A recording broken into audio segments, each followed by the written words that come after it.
Hello, Right Hivers, and welcome to this TTRPG one-shot workshop. We're very happy to have Megan Manzano, advocate of all things TTRPG, has worked in many different systems, former literary agent and current editor. You can find her online on Threads or Blue Sky. Written Megan. Megan, nice to have you here today. Thank you so much for having me. This is very exciting. I can talk about TTRPGs forever, so this was an ideal spot for me. Yay, absolutely. So you have a presentation, so let's start Mhm. on that. And I'd love that you had kind of the idea of people starting with their own story. Mhm. So, this is kind of a different way of going about it, guys. Instead of building an idea from Genesis, why not use an idea you already have? Absolutely. Exactly. I feel like sometimes learning things is a bit easier when you have something applicable and something that you know very well. And we know our books very well and our stories. So I was like, let's, instead of trying to say, generate a new idea, why not take some of your ideas and apply it? Because then that'll make building TTRPGs a lot easier next time around when you want to give it your own go for an original idea. Yay. So I will get started on this. So welcome to my workshop on how to build a TTRPG one shot. As Sean mentioned here, I am a former literary agent. I specialized in middle grade, young adult, and adult fiction. I also have worked as a marketer and assistant editor for trade fiction and academic books. As my TTRPG experience goes, it is a deep dive that I started getting into around like 2019, 2020. And since then have kind of played with a bunch of different systems, but one that I find to be very good for kind of learning the ropes is Kids on Bikes, which we will get to a little bit later in this presentation. So to kick us off, I think it's best to define what is a TTRPG in case anybody is new here. So a TTRPG basically stands for a tabletop role-playing game.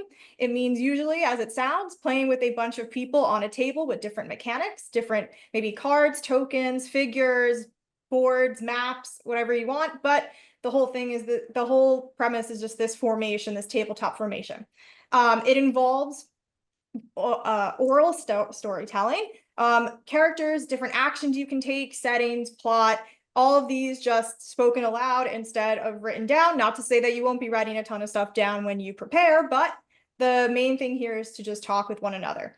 They also typically involve a dungeon master or a game master, depending on what you want to call it, and several players at a table. However, you can also have a table as small as you and one other person. That is very doable, and I've run them before. And honestly, they're a lot of fun because it's just you and that person going back and forth, and that can just give you a whole other world of possibilities.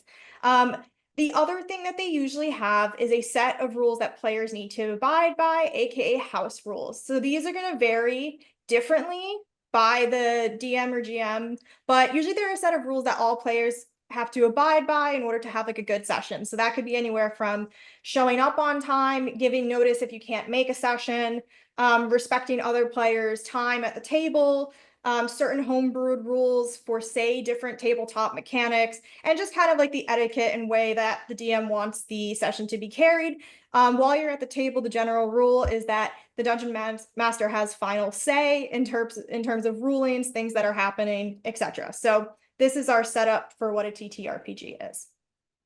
And I love the idea of it being collaborative storytelling. Heck yeah. Yes.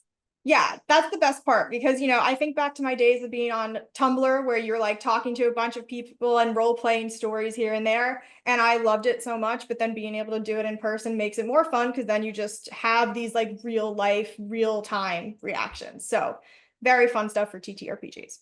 Yay. Um, so before we talk more about it, let's talk about where it came from. Why are they so popular right now? So TTRPGs go as far back as the 18th and 19th century. They're rooted in war games and strategy games and even chess. Like these matches kind of across the board, and learning how to talk and strategize with other people is the basis for a lot of these things. The most notable game that we have now is obviously Dungeons and Dragons, which when it first came out was not well received by a lot of the older population. They thought that it would lead to Satanism and witchcraft and had some kind of like devil component to it, all because, people were playing these games with like character pieces and storytelling and things that they didn't quite understand. Obviously, that is not true. Otherwise, we'd all be in a very different place right now. So D&D, has always been popular, and many other types of games have stemmed from D&D, but it found a big resurgence with Stranger Things becoming very popular and using D&D as a common mechanic, as well as taking enemies straight out of the monster guide. So that was one of the factors. The COVID-19 pandemic, obviously, a lot of people were home more. That led to being able to do a lot of these over Zoom, and for a long time, kind of like cementing Dungeons and Dragons in our mainstream society. And also, it has been made popular through various podcasts, which we'll talk about more, and YouTube series and web series that brought it back into mainstream consciousness, which we will also talk about. And as for fun fact, I am wearing my Hellfire Stranger Things shirt to commemorate this talk. So I'm a nerd through and through. You're so right that COVID, like, absolutely, it was the combination, it felt like, out of those podcasts getting popular, Mm-hmm. Critical Role and stuff like that, as well as people like trying to be in small groups or Mm-hmm. online, and like not go out and do a lot of the social things that we were able to do Mm-hmm. before. So it changed a lot. Yeah, absolutely. And it led to just a lot of cool technology being created for it, like being able to host these games online, roll online, share things with players in real time. And we had other games that obviously were just as popular. If you think of like Animal Crossing, Among Us, like we were all looking for some kind of connection, and this just was one of the ways that it really came to the forefront. Totally fell into an Animal Crossing hole for like 6 months. Absolutely. Me too, and now I'm afraid to ever touch it. Yes, it's overgrown with weeds. I'm like, I Yeah. don't need all that work. We have to let it be. So, as I talked about in our previous slide, I'm going to talk a little bit of some very popular examples of D&D play in our mainstream culture. So, the first one is Critical Role, which is a basically D&D series that was created by a bunch of professional voice actors. So, a lot of their characters and storytelling are very specific and very immersive because of the experience that they had. It originally started out, I believe, on YouTube, and then when the pandemic happened, they started doing like pre-recorded episodes, and the seasons got longer, and it began to grow and it basically amassed like a super huge following right now. Um, and I would say they were one of like the pioneers for kind of trying out this technique in real time. And where they differ from the other sources I'm going to talk about here is they encompass everything. Like there are episodes dedicated to shopping, to just moving around. Because of the big seasons that they create, you kind of get a very granular almost approach of like how you can do every single thing in D&D through this method.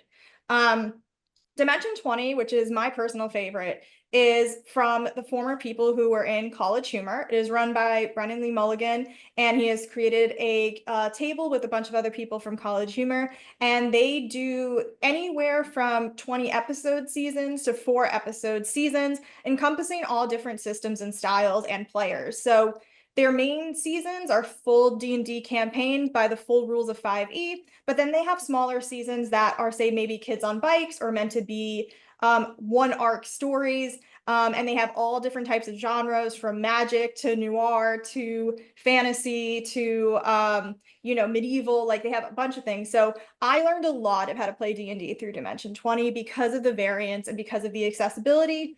Some of them are available on YouTube still because they started this pre-pandemic as well, but they have moved to Dropout, which is their streaming service. And they have all of those available, but it's only $5 a month, so it's not very hard if you guys want to really learn how to get into that and have a bunch of content. Um, the other main source here is NADPOD, which stands for Not Another D&D Podcast. This is created by Emily and Murph, who are on Dimension 20 as well, but they were playing D&D before Dimension 20 started. And this is their podcast where they run and host a bunch of different stories. They have seasons. They're not as long as Critical Role, but they tend to be a little bit longer than Dimension 20. And it's audio based. So you can kind of listen to any of these to like learn more and get as much length or kind of time that you put into it as you want. So, these are common anxieties that I usually run into, and they were common anxieties that I had when I first started to try to learn. I was just like, it's so much. I don't know how people do this. But eventually I did learn, and it's been super rewarding ever since. So, I'm going to kind of go through these one by one to talk about how you can kind of combat this and make it a little bit easier to get started. Okay, so for learning the rules, yes, there are a lot, especially if you're going with more traditional Dungeons and Dragons. However, there are smaller systems that have emerged out of Dungeons and Dragons with easier rules and more broken down rules, which we will talk about a little bit as I will be using Kids on Bikes, which as I mentioned earlier. But if you want to learn like the full Dungeons and Dragons, there are tons of resources to be able to do it. D&D Beyond is probably the most famous, where it has every single thing under the sun that you can do. It has a walkthrough for character sheets. It has like broken down monsters, classes, all the magic you can use. And it is probably one of the most helpful resources, and it's free. So if you want to just like really dive in the weeds, you can totally do that. The next resource I'd recommend is there are books from Dungeons and Dragons specifically. They are illustrated and also have a breakdown of all the rules that you need, and you can take it as slow or as fast as you want to go. And it helps break up they have like tables, charts, so you can really learn it in real time, and that's can be accessible as well. I also recommend Reddit, which I know we're a little bit skeptical about Reddit sometimes, but a lot of players have made their own sort of cheat sheets, character sheets, resources, where to learn more. And I find sometimes that if I'm not finding what I want from notable D&D websites, I will just go on Reddit and be like, has someone done this? Can I find this? And it tends to be proven that most of the time it already does exist because someone has tried it before. So don't knock out Reddit for this one. I promise it's mostly rewarding. The other place I recommend is YouTube. There are a ton of D&D places that you can follow, but one person who I really like is Ginny D. She's really good at breaking down every component of the game in a digestible video. So if you're like, I don't want to read it, or you're more of a visual learner, this is kind of the way to do that. And lastly, some of those programs that I mentioned in our last slide is another great way of learning, because you can listen to a story, you can like get attached to characters, you can grow and change with them, but also you're learning at the same time. And for me, that was the easiest way. And between the combination of YouTube, TV, and podcast, you can kind of pick which one is the best style for you and go from there. Okay, the next question. What if I'm not good at it? I'm going to say this. If you're a storyteller, you're already good at it. It's just the translation between writing something down and saying it aloud continuously, and it takes a little bit of improv. But I'm going to break down how improv can feel a little less scary. So if you're a storyteller, you have to get used to thinking on your feet sometimes, even as a writer, because things are going to surprise you in your own writing all the time. Between the plots that you create, the characters that suddenly are like, I don't want to do this, and you're like, why? And then you cry when you realize it's some deep trauma that they had that you didn't even know yet. You are surprised constantly by your own writing, no matter how much you plan or how much you don't. And so what I like to think about this when you're like, you're not good at it, I want you to think about a time that like a character has ever surprised you when you were writing. Or alternately, if you've ever had to scrap an entire section or chapter and start again because you knew like there was something wrong about this and it wasn't working. Or in the example of like a character, if you had such a gut reaction from one of your characters that you're like, I need to investigate this more. Like, what is this? All of these kind of lump together into the improv thing, except instead of writing it down, you are speaking it aloud. So, for example, if you have a plan where, say, your character is trying to break in somewhere, but you have, say, like a metal lock on the door, you're like, okay, I don't think my character is going to get in here. It's pretty hard. A DC, which is a difficulty challenge we'll talk about a little bit later, is pretty high. And then the character goes, oh, yeah, I just picked up this scroll that can allow me to teleport 500 feet. And suddenly they're through the door, right? Now you have to improvise. Okay, my challenge is gone from maybe getting through here. What's another challenge I could add in real time?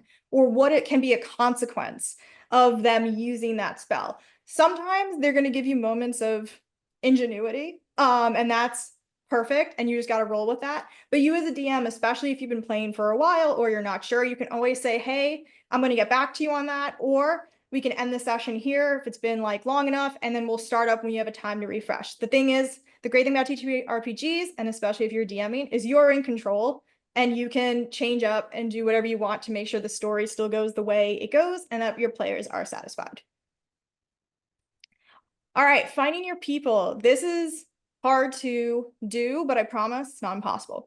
So similarly to when you need a beta reader or writing friends, it can take a little bit of outreach to find people who are available and have the same interest in time management as you. And you can use the flexibility of playing in person or online. There are a lot of great online systems these days to get started in a TTRPG where you don't necessarily need to always be in person. I like in person a little bit more, but that's my own preference. But with writing communities, especially, like if you have a couple of friends who are interested, you can hop on like D&D Beyond to like get all your stuff together. You can hop on Zoom, you can hop on Discord, which is mostly a lot of the time where it's played, and put all of this together.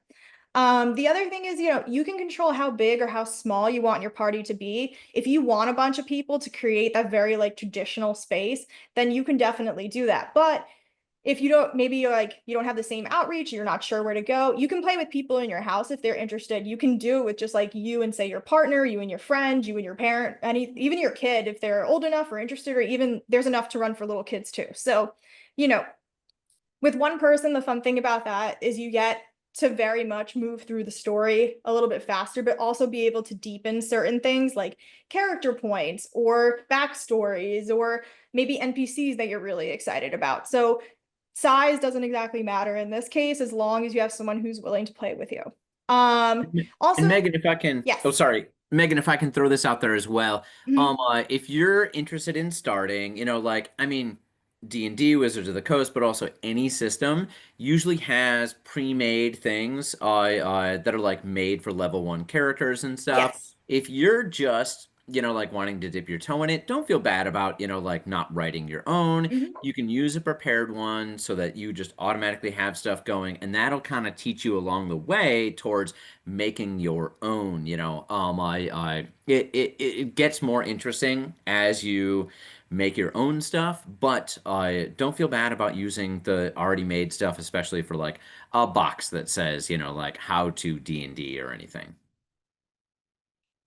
Yes, that's a really great point. And something that I forgot to mention in the last slide with resources. Yes, there are whole pre-made campaigns if you wanted that they could give you the story, the characters, all the stats you'll need. And a lot of them are free and available online, or if not, you can get them through like a Patreon or something like that. So yes, you can fully start by being like, okay, here it's all laid out for me. I'm going to do it and get started that way. And that could be a great way to just like dip your toes. And even if it is pre-made, you still are your own person with your own Mhm. style and way of explaining it. So I'm sure it's going to look a lot different anyways. Your game will go completely different than every other game, guaranteed. Yes, exactly. Okay, so before we dive a little more deeper into this, I want to talk about the types of TTRPGs that exist, like the levels of basically difficulty or understanding that you need for each of them. So the first one that I put is there are board games that they have now that fully provide things like prompts and character molds for you to be able to use as you go. One example is The Zone, which is a cool apocalyptic game where they give you pre-made characters, they give you locations, they give you secrets that your character has or things that they're trying to hide, things that they're afraid of, and they give you stories in the guide, and they tell you what order to put certain cards in, and then you're free to choose your character and go for it. They also explain basic storytelling and TTRPG rules. So if you're brand new and you just want to like get the hang of it, I highly recommend this game. It's a lot of fun. I've played it. And then you can even use that to jump off if you want to build like more, because I adapted this system too for a Kids on Bikes one. So which we'll talk about again later. I know I'm teasing you all, but I promise it'll be worth it. Now, the next kind of level is the simplified dice rolling systems, which Kids on Bikes is the example. These are basically like sort of disseminating some rules from D&D, but making it a little bit quicker or making it more focused on the storytelling versus, say, the game mechanics. So we're going to talk a little bit about that. And then there's just the bigger set, Dungeons and Dragons, rolling for all these different things, big worlds, everything has a stat block, all of these kinds of things. So when you think about TTRPGs, you don't have to start all the way at level 10. You can start at level 1 and it'll be just as fun. I love this as well, the idea of kids on bikes being a simplified way, and I love that you Hmm. have D&D like as the difficult one because so many people would say that's a soft one Hmm. versus there's other systems out there like Pathfinder and stuff and even more Yeah. complicated one, and what they call that is crunchy. So the more Hmm. crunchy you are, the more math you want to have to do, the more calculations versus a softer game, and Hmm. really it's much more about storytelling in that case. Yeah. Yeah, and I think, yes, I do agree definitely that there are harder systems out there. I think that Dungeons and Dragons for a lot of people can just be intimidating because of all of the stuff that you need to kind of think about from the DM perspective. And I know, yes, that's a bunch of nerds will be like, it's easy, it's no problem. And I'm like, I get that now that I'm in it, but it did take a while. Yeah, and you go to the house rules, like you said, like Yeah. you might have all sorts of rules in whatever system you decide to play Hmm. in, but you are absolutely allowed to ignore the ones that you don't like. Hmm. Just skip ahead Yeah. to the next roll.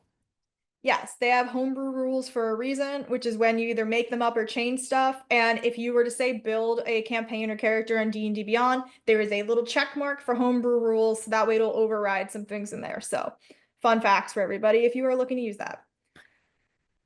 Okay. All right. Welcome to Kids on Bikes, the thing that I've been promising. So, Kids on Bikes is a modified system of Dungeons and Dragons that assigns stats to 6 different dice. The 6 different dice that you would use are a D4, a D6, a D8, a D10, a D12, and a D20. And each of those dice will be assigned to these 6 stats that are written out here for you. So, to basically just explain what each of these are, because these words can just look like gibberish if you don't understand what it is. So brains is basically just like the score you would assign to for someone's intelligence. How smart are they? How good are they at figuring stuff out? And this varies differently from, say, Dungeons and Dragons, where like intelligence would mean a bunch of different things. It would mean like how insightful they are or how perceptive they are, whatever. But Brains is kind of lumping this in together a little bit just to make it a little bit simpler. So we're talking about brawn next. This is raw strength, just like how strong is your character? Can they rip open a door or not? Like, and there's a scale for that. But that's where these like assigning dice kind of come into play. Like, how strong are they? How smart are they? The next one is flight, which is basically evasion. So how can they get out of stuff? How stealthy are they? How are they able to move through the world? The next one is fight, which is your pure combat. Basically, like if they get into an encounter with another person, place, or thing, this is the stat that you're going to be rolling, and usually it's going to be contested, which we will talk a little bit more about later. Charm is the next one, which I think of everything social. How charming is your character? How deceptive are they? How manipulative are they? How persuasive are they? How are they in interactions with other people? Do people tend to like them? Do they not? This is all getting lumped into charm. And then grit, I think of constitution. So this is like how well can your character withstand certain things? So how well can they withstand getting a punch? How well can they withstand an insult? Basically, like what is their grit? How like what do they remain standing after certain encounters? So when you see all of these stats written out, which will be written out as brains, brawn, flight, fight, charm, and grit, you would assign one of these 6 dice to these, and that would be your character build. Um, if any of these dice roll their max, so for example, if I roll a d6 and it lands on a d6, you can re-roll the d6 again and add that together. So if I get a 6 and then I roll again and I get a 4, my score or DC that I rolled will be 10 instead of 6. And this is the only time you can like roll those again. So it can be very fun if you think you're going to fail something, but then you roll a 6 and you're good to go. And then you can roll again. So leave the dice Um, bag at home. All you need is a standard dice that you can pull out of another board game. You just need the single six-sided die, the one that everybody thinks of, for kids on bikes. so for Kids on Bikes, you still need the D&D dice set, but Okay. they'll be assigned to each one. So which I'll explain in my like next little exercise. But yeah, so basically like for example, if your character is really smart, say they would get the D20 for brains, right? So you'd Oh, be rolling that. It's a So size. Okay, all right, yeah, yeah. exactly. So basically, you're building your character based on like core characteristics. So for example, if they're really smart but not good at fighting, their fight might be a D4, which means in combat they're probably guaranteed to lose. But Mm, if they say it's like a hacker situation, they're the person maybe you want at the forefront, right? And then you would assign each one.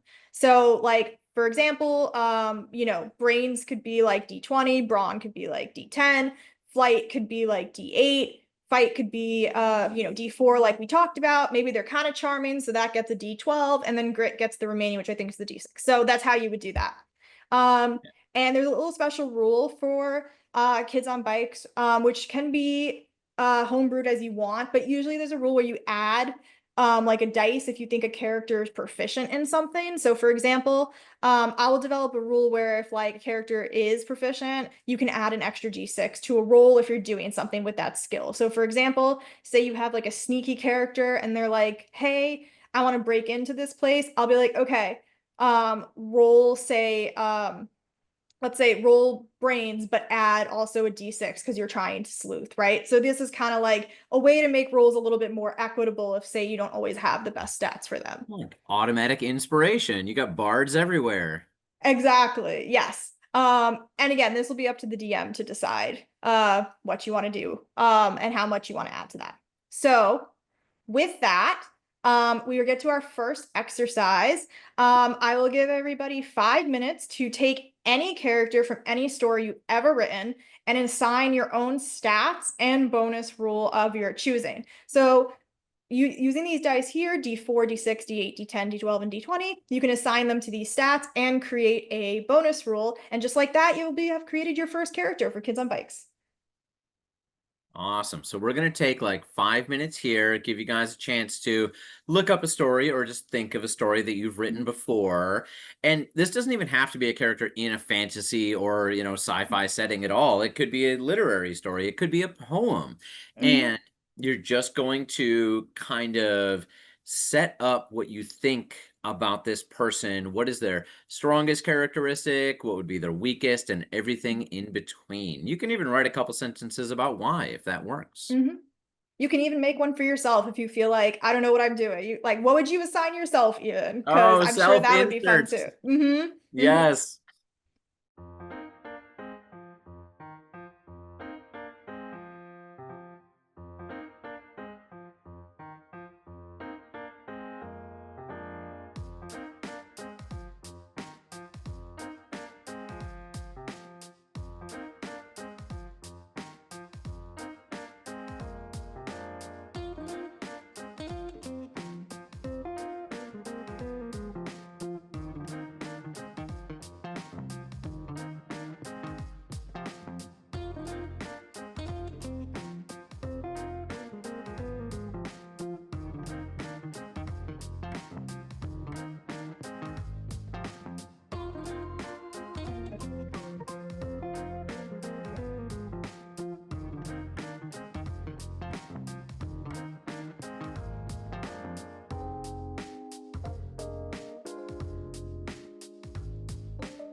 Right, and I hope you guys have taken something from one of your stories and really just taken it and done this. This reminds me as well of a guy I knew. I think he's a professor in Florida these days, teaching creative fiction. But he was a big D&D advocate, but everything he wrote was very literary. And so he would assign stats in a D&D kind of way to build side characters, but using different things, like how good are they at talking, non-physical things as well, Mhm. like how rich are they, and just building those stats in a D&D way in order to back I fill and create a character based off of it.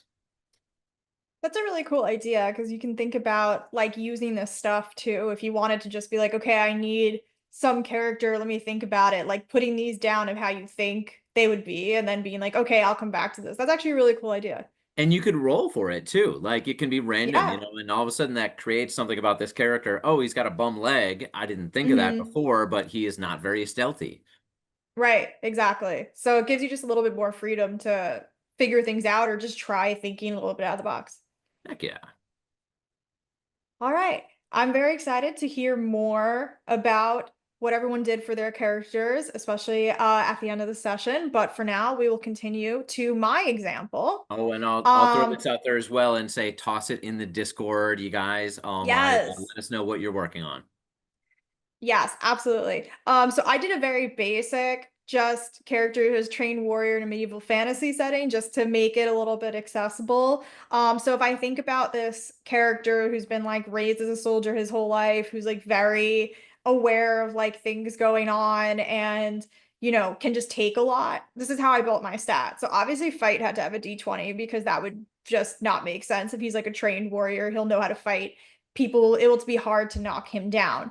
And then I thought of brawn, just like pure physical strength. I'm like, okay, we're gonna give that one the D12 because then that only makes sense that they're strong and can fight a lot. And then so for the D10, I did grit just because I was like, okay, if this person is trained, they could probably take a hit and also probably withstand a lot. So these three high ball stats will combine together to make them a somewhat pretty formidable opponent with each other. And then there was left the D8, the D6, and the D4. So I was like, okay, if they're a tactical character, they have some smarts. Maybe they're not the smartest person. Maybe they're more like fight, overthinking, like some people are. So I'm gonna give that a D8 because there has to be some logic there at least. And then I thought, okay, flight. So they're not super dexterous per se. Maybe they're more heads on. So then the flight will get the D6. And then I was like, let's just say they're not charming either. So that way the D4 will go to, their performance with other people. So if there's a very like talk heavy part of the one shot, maybe they're not the character to use, right? Maybe you use a different character to do the talking, or maybe you roll for the hilarious interactions that will happen if he does a bad job. That's just what it is. And that's kind of the fun of the dice roll is you just like really never know what you're gonna get. I love this idea, and I took it and applied it to a guy called the Fixer, who's kind of Mhm. he's from a story that's a near future climate fiction story, but he's kind of an older Vietnamese mobster, but he's obsessed with Kesha, and also like he doesn't want to fight ever, but he does devious ways of getting things done. So I put grit as the D20 because he's always miraculously surviving things, and he's just very lucky. I The charm as the D12. He's intimidating. He's not charming, but he can get his way a lot of ways. Brains, he thinks his way out of problems. That's the D10. Flight, he's lucky and proficient and stealthy in that. So I gave him the proficient to give him a little bonus on that as well. The fight, D6. He's not used to fighting, but it happens, and he's got to figure things out. And the D4 being the brawn. He's an older man. He's not very strong at doing anything, but he can always think his way out of problems. Super cool. And the thing about that is, since you gave the D20 in grit, that'd be a good character to have if you need to maybe like So go against somebody who's maybe more manipulative, maybe more talk heavy, maybe has more like irons in the fire of maybe like social webs and things like that. So like Mm. that's just, and also maybe, if he can take a punch, then that's also part of it, right? So like that's like a fun character. Did you do your bonus rule? I did not know. Yeah, yeah. I guess added the proficiency, so I did that. Yeah. Mhm. Okay, cool, cool, cool. Yeah, so for mine, I just made it very simple to understand. Like, if in combat, you can add a d6. So this person is coming and swinging. Like, I'm putting all my money in this character for throwing a punch. But you can add that rule to anything else. You can even add it to one of the lower rules, especially if you think there's a skill that maybe they're working on or trying to get good at. It's very, very flexible. Ooh, since I put lucky under the flight, the dexterous thing, maybe I Mhm. can steal the lucky rule from D&D and say if he rolls a one on that, he gets to re-roll it, and that can be There you bonus go. roll. Yep, that could be a bonus rule. So as these two examples are provided here, now we get into the more building the story section. So these are some story building questions to ask yourself um, as you're building a one shot. So I filled it in through a little bit of just like general examples, but then I have a more specific one coming up. So obviously the question is, what is the plot, right? What are we doing? So for this one, I made it like a very basic, like characters enter a dungeon to retrieve sword that will slay a ravenous dragon, right? Okay, very straightforward, very fantasy, but it's like, this is why we're all gathered here, right? Next question that we ask ourselves, where do we start? I think about this as like the inciting incident in any book, right? When like your character is called to do something, whether that's with other people, whether that's by themselves, or because something of theirs is threatened. So where do we start? So in a one shot, obviously, like you're kind of getting to the meat very quickly because it's just supposed to be one session. So for this scenario, I would start it just right at the dungeon or maybe like a tiny bit before where characters are maybe preparing or getting to know each other. If characters already know each other, then you can kind of skip a little bit of this, but you can still get the grease for like what are their relationships like? How do they talk to one another? Are they scared? Are they excited? What kind of warriors are these people who are going to go into this scenario? Um, Next, I think about what kind of monsters and traps will I want to include in this. So, if you think about a dungeon, right? Maybe floors fall out from beneath you. Maybe creatures are hidden in secret walls. Maybe the cave is home to a bunch of spiders, and the deeper you go in, there's going to be a bunch of babies, and they're giants like spider you're going to have to fight. Maybe there are webs that you're going to get stuck to, right? So these are the kinds of things that you think about as like, okay, what are going to be obstacles for my players? And ultimately, too, keeping in mind, like, what are my players good at and how can I challenge them? On top of how can I reward them for a feat or a thing that they took? Um, Lastly, this is like a big one because this is what keeps, people invested in the world, in a book, any story. What key discoveries do I want my players to make? So this could be like certain items. This could be history about the world. This could be letters, maybe something linking to a relationship that they have of a player that's like not here or a character that's not here, but it's important for them to learn these things. Certain guides, maps. Basically, these are things that you want, these are the rewards you want to give your players as they navigate the world that you built for them. Because, like with any story, if they're not reaching a goal or they're not getting a certain thing, it's not going to feel very rewarding and it's not going to feel like they're playing. And with the one shot, obviously, a lot of these are accelerated, but you still want it to be rewarding for the couple of hours that you are playing together. I love that. You got to keep them going. Like anytime they're flagging, sometimes you have, a little thing on the side that you can just, Mhm. bonus give to them. You don't even have to write into when you give it to Yes. them. Just wait until everybody's looking a little tired. Yeah, exactly. And I think about, say a player was supposed to maybe let's just say like they take down an opponent and maybe they don't think about like looking in their pockets or like looting their stuff, right? But you had an item perhaps that like they maybe need or would make it easier or just like would be important for them to find. This is where the improv comes in. You're like, okay, they didn't loot the player, so is it worth moving the item say somewhere else later down the line for them to find, or is it just a moot item, they lost it and that's it? And that's up to you as the DM to decide if that's what you want to do, and ultimately if that item is worth it. And part of it too, and like something that like I ask both as a player and I get asked is like, okay, well, what happened if I didn't go into this room, right? And that's like the fun thing too, is like you're lured in also by the possibilities that you missed out on. Yeah, getting characters to use things sometimes is Mhm. tough when you're like, okay, I'm giving you this, and you don't want to Mhm. say it's part of the plot, but when you're like later on and they're holding on to the item and you're like, no, this is perfect for this. You got to prompt them to be like, no, no, no, now is the time to blow up the glitter bomb. Like Yes. it's important, but some people want to hold on to things. Yeah, even Yeah. though they can't use it after a one shot. And that's also the thing about DMing too. Like, you can always step in and remind your players of certain things or warn, like there are ways to step in and be like, maybe not this time. And I think about like big video game, just RPGs where like you find a rock in like the beginning, you're like, do I really need this rock? Should I sell it? But someone's like, no, no, you should keep it. Like, and then you hold on to it for the entire game until it becomes relevant, right? Like we do this as people too. Um, okay, so the next part of this is like, okay, so you have your characters built out, you have your story arc built out. Now you need to set your DCs, which are difficulty challenges. So this is basically how hard you want something to be for a character. And when you're thinking about these, here's just some things to consider. So consider the skills of your players, right? If you have a party that's very versed in fighting, you're going to need to make enemy encounters harder because if they're too weak, then they'll be easily knocked out and there's not enough of a challenge there. You also have to think about what characters you have created that fill this world. What are your non-playable characters, right? How easily can they be deceived, charmed, or persuaded? Is there a way for players to ask them certain things or interrogate them a certain way to get information out of them, right? Because say you have like a very devout character, right? The DC to make that character say leave a church is probably going to be like 30 to 40, right? Like it's going to be impossible. But say if you have like a merchant and you're trying to like haggle at a shop, maybe that DC is only 10, right? Like maybe you have the right character with the right charm that will do it, right? Or maybe you use your fighter character who just beats them, right? Like these are all options that you have. And that's something you think about when you're setting these DCs.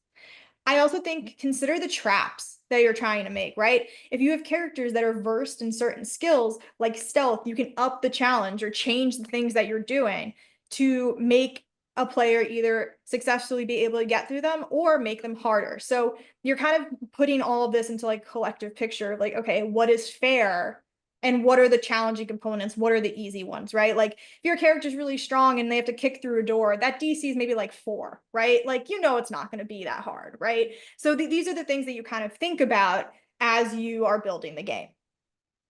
Okay, so let me just make sure I didn't. Okay, so this is my map for a one-shot example, and I'm going to give you an example of a campaign that I ran. So we're going to talk about apocalypses. So everybody be ready for that. Let me I not move mean, we're forward. living in one. It makes sense. Yeah, and I'm a big dystopian person through and through, so this is just what we're doing. So I always start by setting the scene. This is kind of like how you start a novel, where you are laying down the foundation for why this person or players are here and what they're going to do. So in this apocalyptic scenario that I ran, I gave my players an overview of the world, how the infection spread, how many years it's been since the initial outbreak, where it came from, like basically all the information that I think they would know in this amount of years is what I started it with. And I set the scene by saying, you are in a compound that constantly sends out expeditions into this fog to find the source of the infection and kill it. So right there, the scene is set. Your players know this is where we are. This is the moment that we're in. We can begin playing here.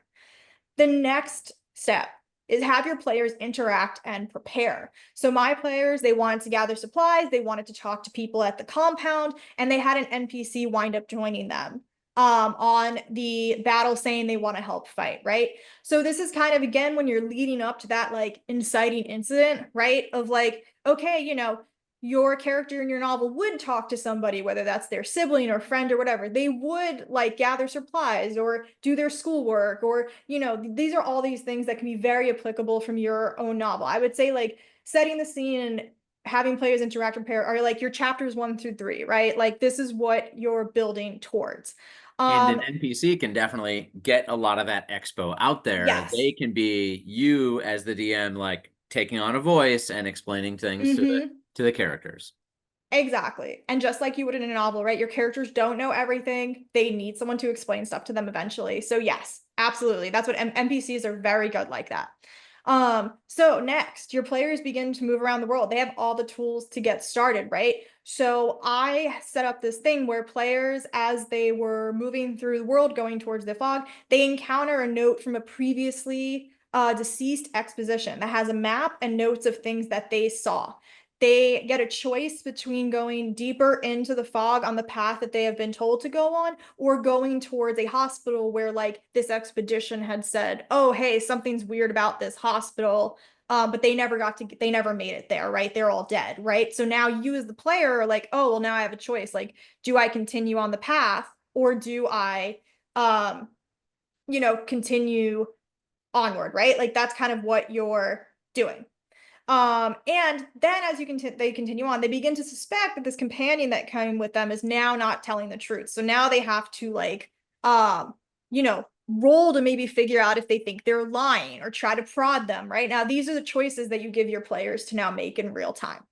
The next step that I have is discovery. So for example, they decided to go to the hospital. They go to the hospital. They discover not only a source to, like, kill these infected, but unfortunately one of the players, they don't roll high enough against the DC that I had, and they get infected, and now they're on a time crunch to survive, before they basically turn and are no longer able to, like, deal with the source of the fog, right? So these are all these kinds of consequences that can happen. They also get ambushed in the hospital, right? Like, again, these are kind of things of, like, you're getting to your climax, you're trying to figure things out, right? Like, this is what happens also in these one shots. And then lastly, the battle, right? You can have multiple battles. They could be small, or you can lead to a big battle in this very traditional sense. I just did, like, an epic conclusion, right? So they make it the source of the fog. They discover the traitor, and that it was working for this alien race that has, like, come in the planet. However, they discover it too late. Traitor knocks them out, ties them up, takes all their stuff, and now they then have to figure out not only how they escape their binds and get their stuff back, but how they take down the big monster that has spread this infection. And you think about this like your final battle before the conclusion, right? Like in a novel, this is the same steps that you're following. You're just thinking about it a little differently. So, before we get to our second and last exercise of putting all this together, I'm just going to give you a couple of examples of what DCs look like. So as you, like, build them, you can think about them. So for example, if I were using this Kids on Bike system, which we talked about, if you wanted to see if a character was lying, let's take the character from my example last year of the traitor, right? In order to find out if they're lying, because they would have good charm to, like, outwit you, DC 12. You have to make that DC 12 based on your stats. If you have, like, a D10, possible. You could roll a 10, go over. You have a D20, very possible. You have a D4, not as possible. Roll brains to find proper supplies and navigational tools for the expedition. In this case, they were in a compound, DC 5, very easy. You just got to know where to look and who to ask, right? Okay, find the trail of the old expedition to follow. Again, pretty easy DC roll, because they find the journal, they know where they're going. DC 6, just to navigate through the forest, other stuff. When they get to the compound, do they notice the journals, right? Like the camp is overturned, another DC 6. They have to look a little bit. They have to ask the right question. They're not just going to find it in this, like, shuffle. Roll, pick up an enemy coming and ultimately remove it before it bites you. DC 10, right? Because you have to, like, notice it, you have to roll well enough, and you have to react quickly enough, so it's harder. Another one is, like, if you're navigating to the hospital, well, you have a map, you have the journey, DC 6. You just have to get there and not get eaten by an infected. So 6. Now, fighting. Multiple infected are going to catch up to you. These are contested. So this is something I mentioned that you talked about earlier. A lot of rolls in these systems are contested, where instead of just rolling and you're like, okay, I get an 18, I pass, you're rolling against the other person. So in this case, you would roll against me. So if I rolled for my monster a D18, an 18, and you rolled a 6, my monster is going to win in this very simplified system. In Dungeons and Dragons specifically, you would have attacks and bonus actions and magic and all this stuff that you can do, a little different in this case. And lastly, your companion's personality has shifted. Find out if they're hiding something. This is sort of like deception versus perception here in, like, D&D terms, but in this case, you'd be rolling charm against charm. Who wins? And that's how you would find it out. So these are some examples of things that you can think about as you are building. So with that, we will get to exercise 2, which is take any plot, whether from a short story, novel, idea, like, make it up right now if you want, and map out the following to create an outline of what your one shot might look like. So Think about setting the scene, think about player interactions, think about moving across the world, think about discovery, think about your final fight, and think about your DCs. And I think we'll do 15 minutes for this one. Okay, all right. I love that this is like the acts, like Act One, Act Two, Act Three. And so if you guys are familiar with story structure, this is pretty similar. Absolutely. Awesome. We'll take 15 minutes right here and be right back, guys.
Awesome. So I hope you guys have set yourself a plot and decided on some interactions, some attacks, some different fun things for your characters to explore.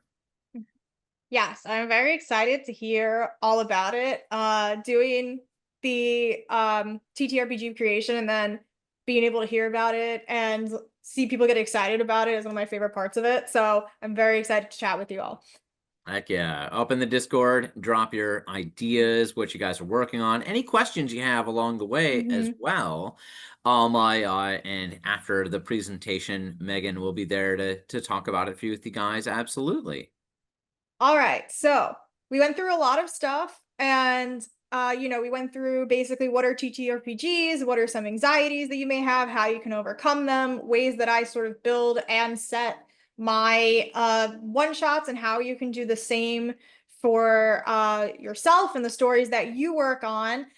So with that, I'll give you guys just a quick one more shout out of where to find me. So I'm on Threads and Blue Sky, Threads at Written Megan and Blue Sky at Written Meg. And I am also a freelance editor. So here is my website, meganmanzano12.wixsite.com/meg edits. So if you need some editorial stuff in your future, especially for if anything slightly related to D&D in any way, I would be very excited to work with you on that. And people publishing, or even Mhm. self-publishing their own Mhm. one-shots and Mhm. TTRPGs, they use an editor at times as well. Absolutely. Yes, absolutely.